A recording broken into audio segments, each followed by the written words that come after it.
अस्सलाम वालेकुम friends, welcome back to top smarties drama serial Mann आंगन।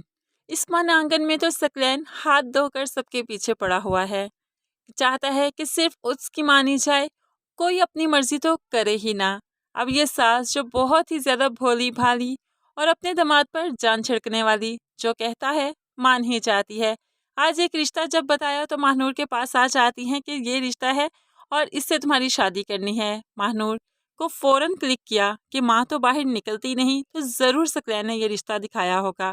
ऐसे में वो अपनी माँ से पूछ भी लेती है कि सकलैन भाई ने आपको बताया है, तो माँ मुस्बत में जवाब देती है।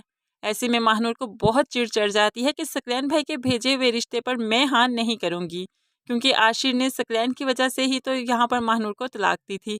वो रिश्ता भी तो सकलैन ने ही दिखाया था। अब सकलैन को पता चला कि महानूर ने उसके भेजे हुए रिश्ते के लिए इनकार कर दिया, तो बहुत ही गुस्से में आ जाता है और यहाँ पर उनके घर में आकर कहने लगा, महानूर हमेशा से मेरी इंसल्ट करती है लेकिन मैं बर्दाश्त करता हूँ, लेकिन आज के बाद महानूर के किसी भी मामले में मैं कोई बहस नहीं करूँगा, कभी मैं नहीं बोलूँगा।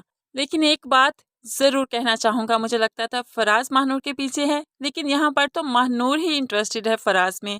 फराज का तो कोई कसूर नहीं। अब अरीबा को भी मौका मिल जाता है। कहने लगी, पहले वासे था, फिर आशिर से तलाक हुई और अब ये फराज वाला किस्सा सामने आ गया। महानूर बहुत ही गुस्से में इनसे जो बात करती है तो कहने लगी, आपको मेरे मामलात में बोलने की कोई ज़रूरत नहीं।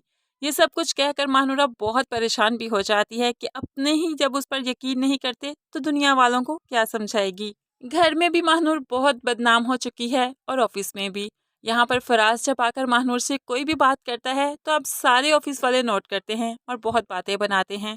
ऐसे में बॉस महानूर को ऑफिस में बुला ही लेता है और फराज को भी, और कहने लगा, सोशल मीडिया पर आप लोगों की बहुत वायरल हो चुकी हैं तस्वीरें, इस बारे में क्या ख्याल है। महानूर जी, ऐसे लोगों से कोई भी रिश्ता नहीं करता। आप एक लड़की हैं, आपने सोचा है कि आपसे कौन रिश्ता करेगा, कौन आपको ब्याह कर लेकर जाएगा।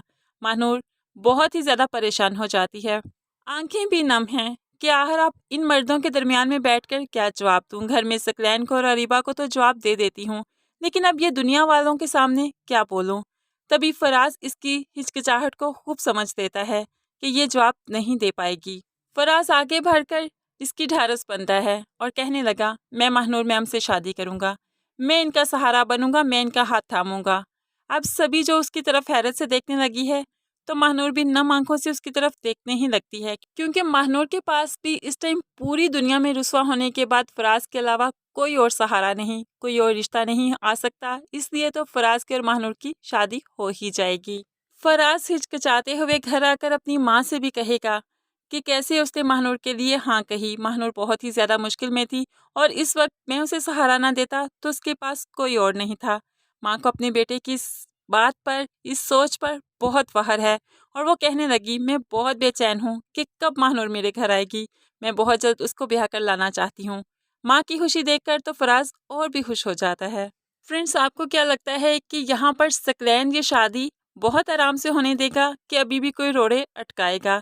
वैसे तो रोड़े उसकी ज़िंदगी में भी अटक ही रहे हैं, क्योंकि अरीबा ने यहाँ पर सकलैन को देख लिया है कि वो अपनी नई दुल्हन के लिए शॉपिंग कर रहा है और बहुत जल्द सकलैन तो शादी भी कर लेगा।